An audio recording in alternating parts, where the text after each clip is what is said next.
안녕하세요. 최양수의 팩트체크입니다.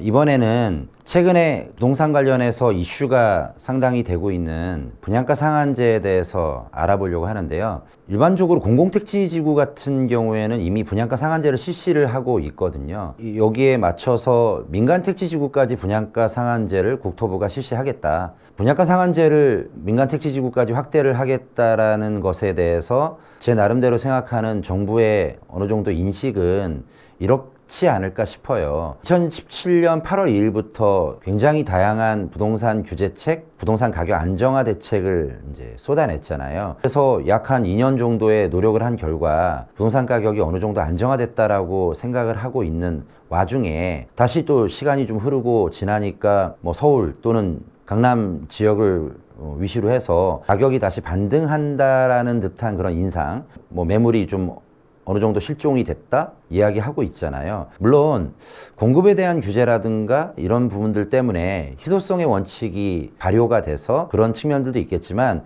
어찌됐든 정부 입장에서는 이러한 노력들의 결과들이 물거품이 되는 것은 좌시할 수 없는 내용 아니겠느냐, 이런 생각을 아마 정부가 하고 있는 것 같습니다. 이 분양가 상한제라는 것은 공식적으로 말씀드린다면 공공택지도 하고 있고 민간택지지구도 이미 분양가 상한제를 적용하고 있습니다. 이게 무슨 뚱딴지 같은 얘기냐. 그렇게 안 하고 있으니까 분양가 상한제를 뭐 하겠다, 민간택지지구에도 확대를 하겠다, 이런 내용 아니냐라고 하는데 실제로 적용이 되고 있어요. 다만 그 민간택지지구의 분양가 상한제를 실시하는 요건이 굉장히 까다롭습니다. 3개월 연속 가격이 일단은 상승을 해야 되는데 그 가격 상승하는 비율이 3개월 내내 각각의 달마다 물가 상승률의 2배 이상이 초과가 되어야만 3개월 동안 연속으로, 그래야만 민간택지지구 지역도 분양가 상한제를 실시를 하고 있는데, 뭐 최근에 보면 물가 상승률도 그렇게 썩 높지도 않고 상승률 자체가 물가 상승률을 뛰어넘고 심지어는 2배가 초과할 정도의 그런 상승률이 나오지 않기 때문에 전국에 이 민간택지지구의 분양가 상한제를 실시하는 지역들이 한 군데도 없거든요. 그러면 정부의 정확한 팩트는 뭐냐면 분양가 상한제를 그러한 까다로운 요건이 아니라 하더라도 가격 상승이 우려되는 지역들은 분양가 상한제를 전면적으로 실시하겠다, 민간택지지구에도, 이렇게 생각하는 것이 정확한 상한제에 대한 도입 취지라든가 아마 도입하려고 하는 제도라고 보시면 되겠습니다. 근데 이런 분양가 상한제가 한편으로 생각하면 지금 처음 이제 대두가 된 얘기들은 아니고요. 그 연역을 한번 간단하게 살펴본다면 89년도에 분양가 상한제가 대두가 됐고요. 그때부터 상한제에 대한 이야기가 돼서 실제로 시행이 됐습니다. 그때는 88년도 올림픽을 위시해서 가격이 상당히 많이 상승을 했던 시기여서 뭐 200만 호 주택 건설이라는 공급에 가장 매머드급 공급을 했기도 하고 각종의 부동산 규제책을 쏟아냈는데 그 중에는 분양가 상한제도 있었습니다. 그 이후에 뭐 92년 뭐 가을부터 200만 호 주택 건설에 의한 주택들이 입주를 하고 그 다음에 95년, 96년까지 대규모 물량이 입주를 해서 상당히 이제 침체가 될 정도로 가격 안정화가 됐었죠. 그러다가 이 제도가 98년 IMF의 어떤 구제금융을 신청을 하고 이러한 상황이 되면서 거의 이제 유명무실해지고 그리고 나서 이제 없어졌어요. 그러다가 다시 뭐 작고하신 그 고 노무현 대통령 시절에 참여정부 시절에 이 분양가 상한제가 다시 부활을 했는데 그게 이제 부활해서 실제 법이 시행이 되고 통과가 된 게 2007년 9월 달 얘기예요. 아무래도 당장에 법을 통과하자마자 시행하는 것은 뭐 어느 정도의 혼선이 있을 수 있기 때문에 실제 시행은 2008년 1월부터 시행을 했단 말이에요. 그러고 나서 이런 그 경과하는 시간이 있으니까 그러면서 또 실제로 그 사이에 그렇게 길지 않은 짧은 시간 안에 어떤 일이 있었냐면 수많은 민간택지지구들이 정말 어마어마한 물량들을 밀어내기 식으로 연말까지 2007년 말까지 쏟아냈단 말이에요. 왜냐하면 2008년 1월이 되면은 분양가 상한제를 적용받으니까 아무래도 마음대로 분양가를 정할 수 있는 2017년 12월 31일까지 어떻게든 분양을 하기 위해서 굉장히 노력을 많이 했어요. 결과적으로는 이러한 현상들이 있으면서 엄청나게 짧은 시간 안에 많은 물량들이 공급이 되다 보니까 뭐 한 2, 3년 동안 굉장히 많은 물량이 공급되면서 가격이 역설적으로 안정화되는 현상들도 있었고요. 오히려 분양가보다 가격이 떨어지는 효과도 있었습니다. 만일에 이번에 정부가 분양가 상한제를 실시를 하면서 이런 효과를 노린다면 뭐 그럴 수도 있다. 저는 생각을 합니다. 역시 이번에도 분양가 상한제를 실시를 할 때 시행령을 개정을 해야 되는데 시행령에 개정을 하면서 즉시 개정하자마자 실시를 하는 것이 아니라 민간택지지구의 분양가 상한제를 어느 정도 경과 규정을 두어서 언제부터 딱 시작을 하겠다 이렇게 할 가능성이 대단히 농후하거든요. 그렇게 되면은 그러한 시행이 되는 시점까지 또 그동안 조금 더디 가던 지역들도 굉장히 빠르게 분양가 상한제를 적용받지 않기 위해서 민간택지지구에서 분양 물량을 쏟아낼 가능성이 많아서 한꺼번에 분양 물량이 쏟아지면 어느 정도는 공급이 많이 되면서 가격적인 면에서는 좀 내용이 많아지면서 물량이 쏟아지면서 미분양이라든가 이런 우려도 생길 만한 그런 현상들도 나타날 가능성이 상당히 농후해 보입니다. 어떤 이런 상황이 왔었고요. 그 다음에 지금은 그러면 기준점을 본다면 분양가 상한제를 실시하면 이 부분도 약간 디테일한 내용일 수도 있는데요.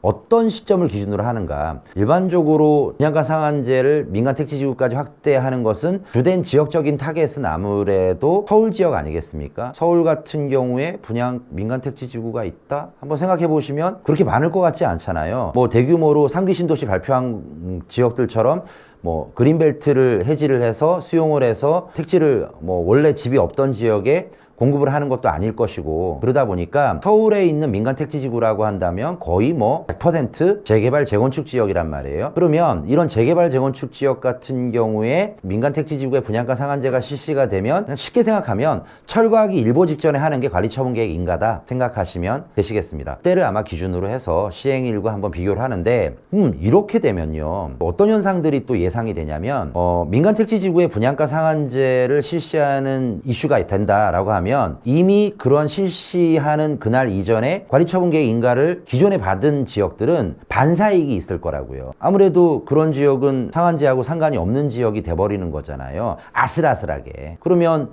그런 지역들은 계속 추진이 되고 잘 진행이 될 거고 물론 분양가에 대한 부담감들은 어쨌든 지금이나 예나 앞으로나 분명히 논란의 여지는 있겠지만 말이죠. 이런 부분이 있을 거고 또 하나는 이 분양가 상한제가 실시가 되면서 효과 면에서 본다면 상한제 실시 이후에 어떤 벌어지는 그 예상 시나리오를 한번 생각해 보는데 첫 번째 시나리오는 이거죠. 아까 말씀드렸지만 기존에 있는 도심에서 그 신규 물량이 들어설 수 있는 것은 재개발 재건축인데 아마 이런 분양가 상한제를 실시하면 이런 재개발 재건축 지역들은 아무래도 사업성의 하락은 불보듯이 뻔하게 될 거예요. 상한제를 실시해서 분양가의 통제를 받으면 조합의 사업이익이 줄어들잖아요. 그렇게 되면 기존에 있던 조합원들의 추가 분담금 자체가 늘어나 버립니다. 그러면 이러한 사실들이 조합원들 사이에서도 팽배해지고 퍼지게 되면 아니 이거 해봤자 분담금만 많이 내고 우리가 경기가 주택 경기가 떨어지고 가격이 하락하는 그런 시기에는 오히려 우리가 손해를 볼 수 있지 않냐. 지금 하지 말고 나중에 하자. 안 그러면 나 그냥 낡았지만 이대로 이 집에 살래. 이런 식으로 생각하는 조합원들이나 소유자들이 늘어나다 보면 아예 추진 자체가 안 될 수 있는 소지가 굉장히 농후해 보입니다. 이게 이제 첫 번째 시나리오고요. 자, 두 번째 시나리오는 뭐냐면 후분양에 들어서는 그런 지역들도 분명히 생겨날 거란 말이죠.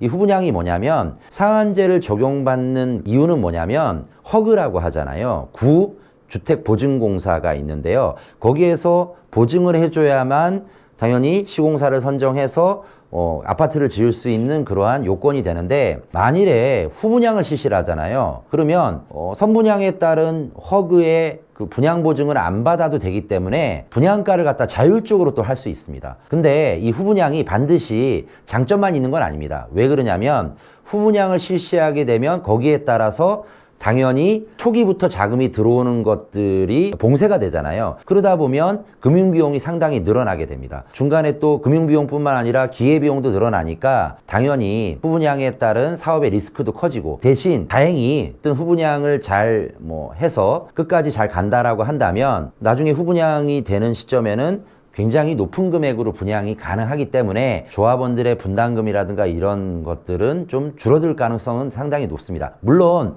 후분양에 따른 금융비용이 부담되는 것에 대해서도 당연히 조합원들의 추가 분담금 늘어나는데 어쩌면 말이죠. 후분양을 해서 분양가를 높인다 하더라도 분양에 자신 있는 지역들도 있을 수 있잖아요. 예를 들면 서울에 약간 입지가 좋은 지역이라든지 강남권역이라든지 강북의 한강변이라든가 이런 지역에 접해 있는 지역들은 후분양을 해서 늘어난 금융비용 자체를 분양가에 전가를 하더라도 분양에 자신이 있다. 뭐 이런 지역이라면 후분양에 따른 그러한 리스크가 조금 감소할 수 있는 가능성이 있는데, 역시 이것도 주택 경기라든가 이런 부분들도 같이 뭐 어느 정도는 같이 버무려서 한번 판단을 해야 되는 그런 측면들은 분명히 있겠습니다. 결과적으로 본다면 이러한 두 가지 시나리오 이후에 벌어질 사항들을 또다시 한번 예측을 해본다면, 단기간으로는 주택 가격이 잡힐 수 있는 측면들도 분명히 있겠지만, 이러다 보면 재개발 재건축이 추진이 잘 안 될 수도 있고, 또 거기에 따라서 공급이 어느 정도는 좀 줄어들 거 아니에요. 당장에는 아니지만. 그리고 후분양을 또 해서 또 진행을 하는 지역들조차도 분명히 분양 시점이 상당히 후순위로 밀리잖아요. 그러면 거기에 따라서 공급 물량이 줄어드는 효과가 있어서 중기적, 그러니까 장기적도 아닐 거예요. 중기적으로는 뭐 한 3년 뒤, 4년 뒤 이걸 실시를 하고 나서 그때가 되면 또다시 신규 주택에 대한 이전 수요를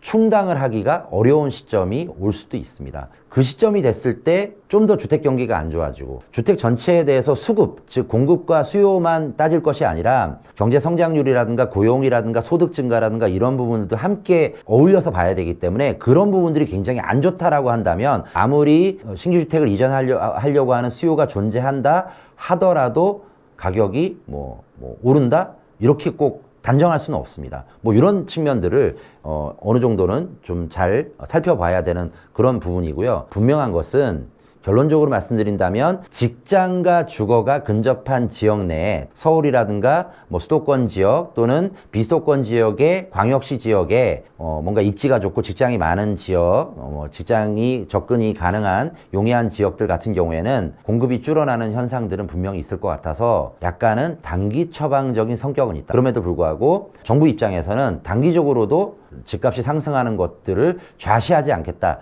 이런 측면에서 이런 카드를 꺼냈다. 이렇게 이해하시면 틀림없다 말씀드릴 수 있겠습니다. 오늘은 분양가 상한제에 대해서 알아봤고요. 다른 기사라든가 다른 유튜브 동영상이라든가 이런 부분들이 있겠지만, 오늘 제가 말씀드린 이러한 팩트 체크는 분양가 상한제를 말씀을 드렸습니다. 우리 다음 편에서는 좀 더 다양하고 더 이슈가 있는 내용들을 가지고 또다시 팩트 체크를 한번 해보도록 하겠습니다. 다음 시간에 뵐 때까지 안녕히 계세요. 고맙습니다.